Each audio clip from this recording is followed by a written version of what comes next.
Agar sizga shifokor bu vinir umrbod xizmat qiladi desa, afsus, sizni aldashyapti. Hammaga assalomu alaykum. Mening ismim Ne'mat Foybek, 5 yillik tajribaga ega vrach-stomatologman. Agar sizga koronka yoki vinir qo'ydirish kerak bo'lsa, demak bu video siz uchun. Bugun sizlarga vinir, koronka, nakladkalar qancha xizmat qilishi, nimaga ba'zilarda 5 yil ishda sinib qolsa, boshqalarda 15-20 yil turib berish haqida qisqacha ma'lumot berib o'taman. Eng muhim qoidadan boshlayman. Stomatologiyada umrbod degan tushunchani o'zi yo'q. Har qanday protez bu tishga yordamchi konstruksiya va uning xizmat muddati bor. Lekin to'g'ri tayyorlangan koronka to'g'ri parvarish qilinsa, u juda uzoq muddat xizmat qilishi mumkin.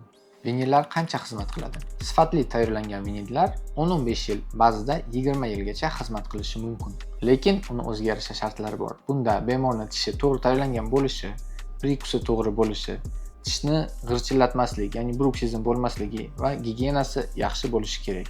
Agar bemorimizning tishlarini g'irchillatadigan odati bo'lsa, qattiq ruhli narsalar chaqib, bankalar ochishga harakat qilsalar, bunda vinillar tez sinib qolishi mumkin. Shuning uchun vinillar hammaga ham to'g'ri kelavermaydi. Endi koronkalarga o'tamiz.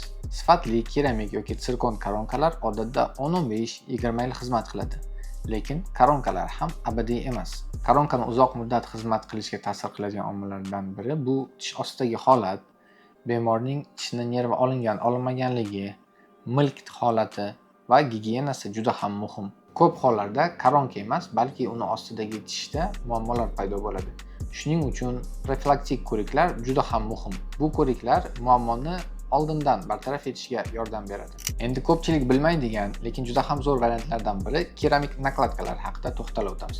Keramik nakladkalar odatda 10-15 yil, ba'zan undan ko'proq xizmat qiladi. Ular plombaga nisbatan ancha mustahkam bo'lib, tishni ko'proq saqlab qoladi. Lekin ularni ham to'g'ri holatda qo'llash kerak. Eng ko'p beriladigan savollardan biri, nima uchun mening koronkam tez buzilib qoldi? Bunga asosiy sabablar prikusning noto'g'ri bo'lishi, tishni g'irchillatish, ya'ni bruksizm, qoniqarsiz gigiyena, sifatsiz ishlatilgan materiallar, shifokor va laboratoriya tajribasidir. Koronka bu faqat material emas, bu jamoaviy ish. Xulosa qilib aytganda, vinir, koronka, nakladkalarning xizmat muddati shifokorga ham, bemorga ham bog'liq. Agar davolash rejasi to'g'ri tuzilsa va bemorimiz barcha tavsiyalarga amal qilsalar, koronkalarimiz uzoq muddat xizmat qiladi. Agar yuqoridagi muammolar sizda ham kuzatiladigan bo'lsa, quyidagi raqamlar orqali bizga murojaat qiling.